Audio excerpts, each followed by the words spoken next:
Good afternoon, good evening, everybody. Facebook Live. Drum Stories. Some challenges here with my computer. The keystrokes are not working, so I've got to use the mouse today. Anyways, welcome everybody. Thank you for coming, showing up. So, a little bit of an improv there. Something I'd like to dedicate to this man. One of my favorite actors of all time. Fred Willard. If you don't know who Fred Willard is, well, there he is. With Maureen O'Hara, I believe. Catherine O'Hara. I forget her first name. Anyways, from Waiting for Guffman and tons of other great movies. Spinal Tap. Best in Show. Anyways, he just passed away. One of my favorite actors. And I'd like to just dedicate that last jam to him. So, here we are again, third installment of Drum Stories. And so today I've got a few things in place that I didn't have last couple weeks or a couple weeks ago. I've got a old Simmons electronic drum brain over here. You can't see it from that view, but you can see it from this one, kind of. Well, you would be you would be able to see it. It's what I'm tapping on. Anyways, it's a old drum brain with a pad that goes along with it, and I'm borrowing it from a good friend of mine, Dan Aucoffer. Thanks, Dan. And it just gives you some kind of fun old sounds from the 80s. Oh. Here it is. Yeah. The delay on it and goofy stuff.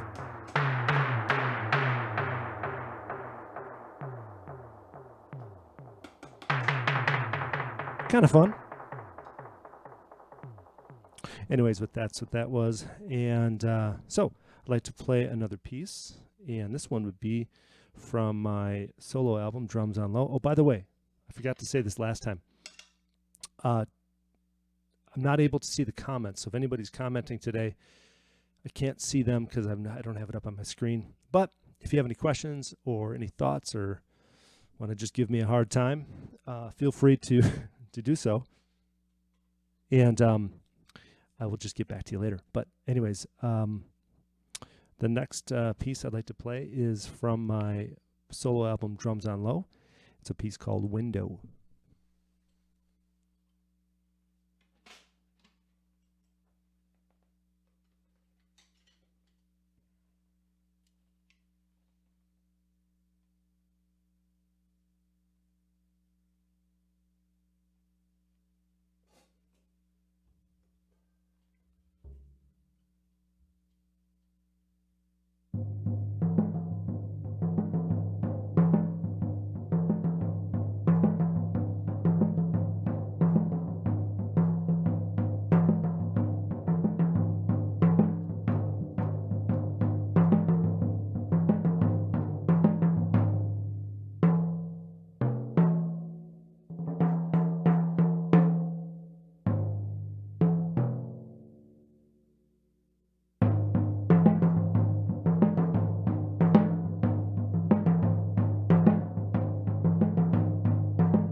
That was Window.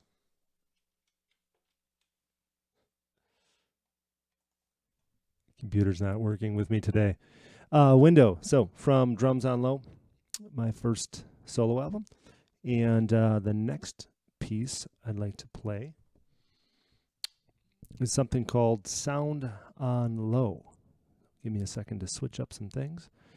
And this is Sound on Low.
sound on low.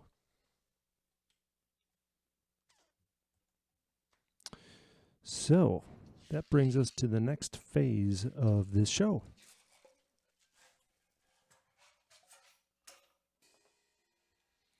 Which is the artist spotlight part of it, where I talk a little bit about a drummer, well, so far it's just been drummers, that have inspired me.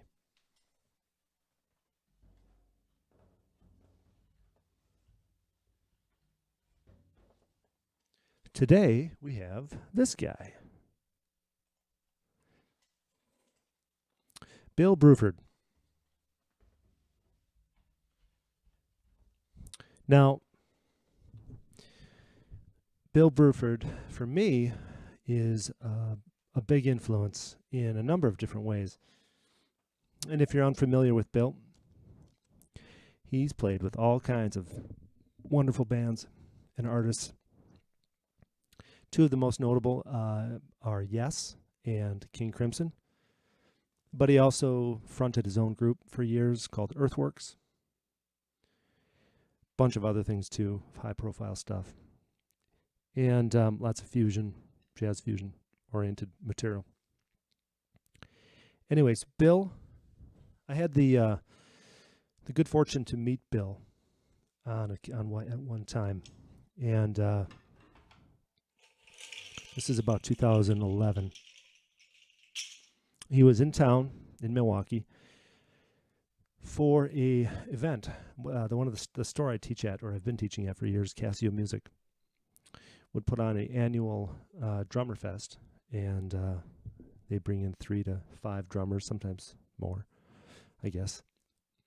And they would do this kind of big day of drum clinics, and Bill was picked for one of those. And Bill had recently retired, so he was in town to talk about a book that he had just written. And this particular book is kind of a chronicling of his life. And if you're a drummer and if you're interested and you haven't read it, it's really, really actually very well done. Bill's just a very insightful guy, and he's got an incredible career. It's one of your classic autobiographies. Talks about his life and music and whatnot, but he does it in a very interesting way, and it's not just like every detail of what he's done in his career, but it's kind of these nuggets, different spots, which is pretty cool. Anyways, I've been playing Paiste cymbals for years, and lucky enough to be endorsed to endorse them. And my cymbal rep at the time, a guy named Ed Clift, was involved in a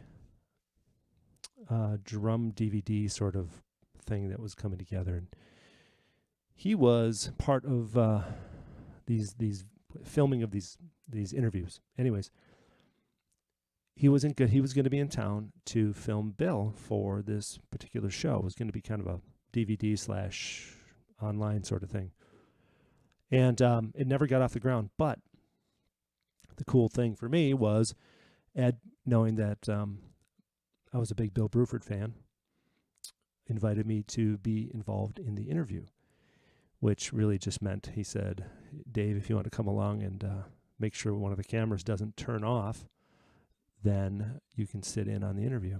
So it was me and 2 other guys, plus Ed. I got to sit in on this interview with Bill. The point behind bringing all this up is that one of the things that influenced me so much over the years about Bill was how much of a chameleon he was with his sound and his approach to the instrument. And if you saw the last show I did here, I talked a lot about, I talked about Clyde Stubblefield, talked about drummers and sounds and identity on the instrument. And I spoke about Clyde and subbing for Clyde and talking about jumping on his drum set and just, not feeling comfortable playing his drums, but when he got on it, it sounded like, solid gold. Well, it's kind of the exact opposite of what somebody like Bill Bruford is. Who's a person who's changing his kit all the time for different musical situations. And as you can see from this drum kit perspective, I mean, he's playing all kinds of stuff. Electronics, rototoms, octobans, lots of weird sort of things. And okay, that's enough of Bill's face. Now here's mine. So anyways, he was one of those people that just was changing all the time the way he approached the instrument, and I thought that was just wonderful. It's something that's influenced me all my career. Just how can we approach things differently? Not the same setup, same configuration, different sounds, different approaches. But my point ultimately is that Bill always still sounded like him, and that's what's kind of interesting to me about all this stuff. Is like your identity, you as in your approach to whatever instrument you play. I think it goes with any instrument. You're still going to sound like you. And one of the things Bill talked about, and the whole premise of the DVD was, or the interview for the DVD, was to talk about sounds and talk about the rigs that he used throughout his career. And again, because there were so many different types of setups, it was to be considered a pretty interesting interview. And one of the things Bill said right off the bat, which stuck with me since that day, is he spoke about his gear. And he said, because a lot goes into the process of marketing musical instruments, and they're always trying to reinvent things and change stuff. And Bill made it very clear. He's like, I don't care what these drums are made of. I don't care if they're plastic. I don't care if they're wood. I don't care if they're maple, whatever. Babinga, he just says, like, I don't care. He said, for me, I'm going to find the sound that I want as long as they're usable for whatever my means are. So meaning they're tunable. They're not going to fall apart on me. Everything's going to work fine. The hardware is going to be consistent. Everything, in that regard is going to be functional. He made it very clear that it's to him, at least, it wasn't, all these other elements. Now, everybody's got their tastes, and everybody can choose to do whatever they want. And their ears are their own, and there's nobody here to judge that. But what struck me and resonated with me as a musician was that, as somebody who was changing my approach a lot, and I was doing that already before I'd been influenced by Bill, is that made me think, well, yeah, so let's just always approach things with the idea that we're going to find the sound, and it's going to work as long as I got gear that's functional. And it, for me, it kind of stopped me from buying stuff. It kind of got me away from the whole, I need this snare drum, and I need this, and I need that, and whatever. And just kind of think twice and say, all right, you're going down this path anyways. What do you have all this extra stuff that's just sitting on a shelf for? I still have a lot of stuff sitting on shelves, but I use it all now. And whereas before, I think musicians can get into the whole angle of collecting, and you think, well, I might use this one day or whatever, but a lot of times it's in your head. Can you shape the sound with what you have? And certainly there's times that you can't, and you need very specific instruments for things. But I just thought that was very interesting. And again, Bill always sounds like him, and that's what I just love about his drumming and his approach to music. So I'm going to load up a song here that I want to try to play to. This is one of my favorite King Crimson songs, and I'm going to catch it right in the middle, and I'm going to play along with it a little bit, and I'll just talk about the part. What I think is so cool about this tune is this is in King Crimson's period in the 80s when they were approaching things, in a very, I guess, less rock sort of way. I mean, they're still a rock fusion progressive rock band, but from what I understand, Bill was instructed to kind of steer away from cymbals, which for a lot of drummers is like, what? Okay, how do you do that? Well, so what's interesting about this is that he used all these electronics. And so this picture, I'll throw this back on again. He's using the electronics. You can see at the top on his left, those are Simmons pads, which is kind of like what I have today, different model, but same sort of thing. He's got a rototom in the middle, which is a tunable drum that you spin. You can change the pitch. And he's still got his regular snare drum, but the rest of his kit, most of it's electronics. And up on top on his right, those are octomons, which I today have one of those. So anyways, this particular piece, a song called Frame by Frame, and he's using the octobon as the riding part of the kit. In other words, he's not playing any cymbals or hi-hats for the groove, which is kind of cool. And it's kind of this freaky odd time thing, and his playing is awesome on it. And I'll try to kind of play along with it, and then I'll demonstrate a couple of the basic parts. But this is a frame by frame from King Crimson, from I believe it's from the Discipline album, and I'm going to catch it about a minute in, but it's an incredible tune.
Okay, so I'm going to demonstrate some of this.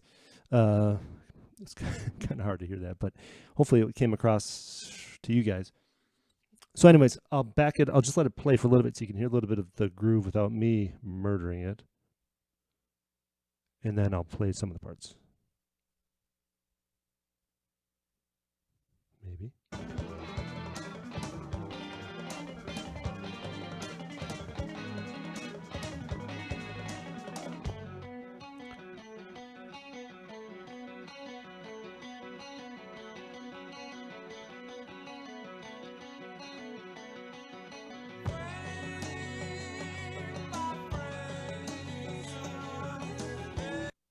So the groove in the verse, right? That part right there is in 7/8, 7/8, 7/4, and so he's basically playing this sort of thing.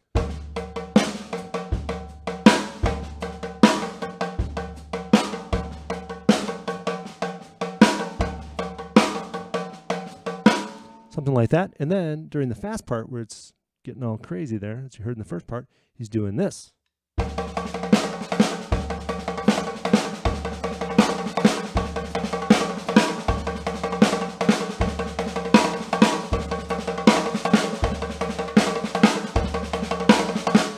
Which is if you know drummer stuff, it's some sort of paradiddle variation. Anyways, basically it's nothing that's, I mean, you got to work up the chops to play it, but really it's nothing super difficult. But really what's kind of neat about it is just how he's just approaching the ride part of the drum set differently. Instead of a cymbal or a hi-hat, or if it's a floor tom, he's got this octobomb, which is kind of neat. So that's Bill Bruford, frame by frame. And just kind of a little, I don't know, description on how he kind of played the basic groove. What else is interesting to me is his very little cymbal playing at all. When he did those fast fills that I kind of missed, those were on electronics, which is kind of neat. And at the time, he was hybriding electronics and acoustic drums when that was kind of a new thing to do. In the 80s, there was a lot of that stuff, but in his style of music, fusion, prog rock, you didn't see a heck of a lot of that. And Bill was kind of the pioneer in the whole thing. And he really, again, he still had his thing. And it's still, I mean, if you listen to Bill when he played with Yes, which is sonically totally different, it still sounds like Bill. He's still got this approach to the instrument. And again, going back to what I was talking about, just kind of resonated with me. Your sound's going to carry with you, and it doesn't really matter what you're playing. If you're playing a box, if you're playing a big, massive drum set, or whatever you got to hit, you're going to figure it out. So that's Bill Bruford, Frame by Frame. So what I'd like to do next is to play a little bit more from my solo album, and then we'll wrap this thing up today. And again, if anybody is donating, I really appreciate it. If not, it's just cool to have you here and to do this thing. I'm going to try to keep doing it every week, the rest of the month at least, and maybe even further after that. We'll see how things go. But anyways, the next piece I'd like to play is also from my solo album, which is this thing here, Drums on Low. I released this last year, 2019, in the summer. And most of the music I've been playing the last couple of shows has been from this. I'm going to be putting out a new album soon, and probably playing some new music next week.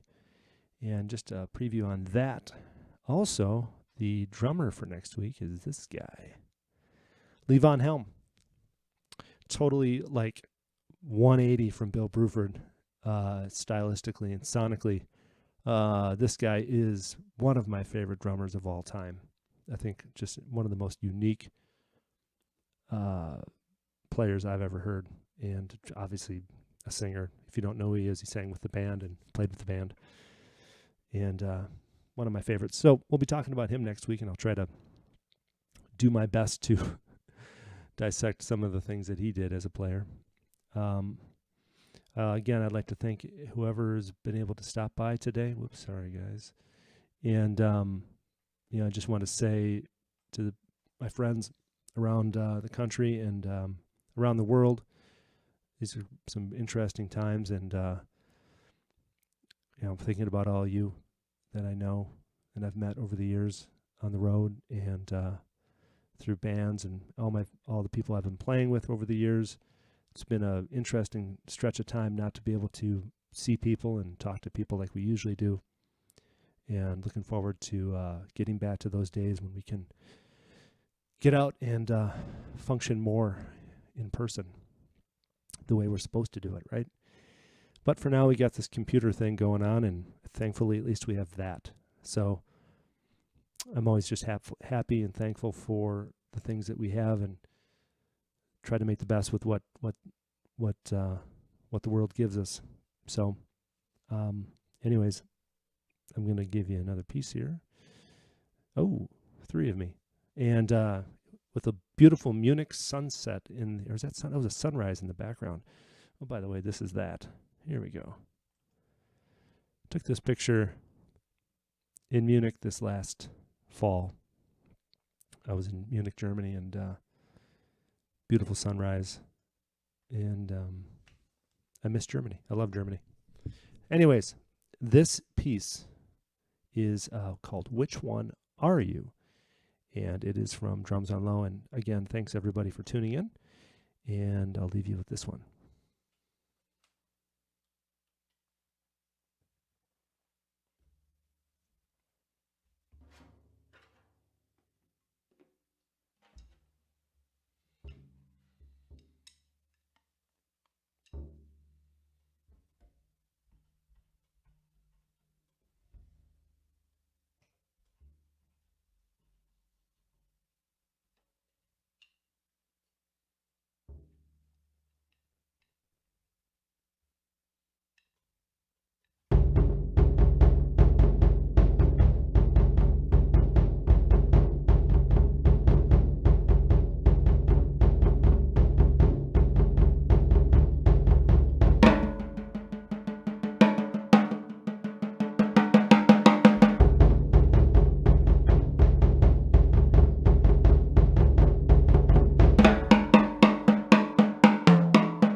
All right, everybody, thanks again for stopping by. Happy Sunday. Have a great week. See you next week, and for another edition of Drum Stories on Facebook Live. See you, everybody. Thanks for stopping by.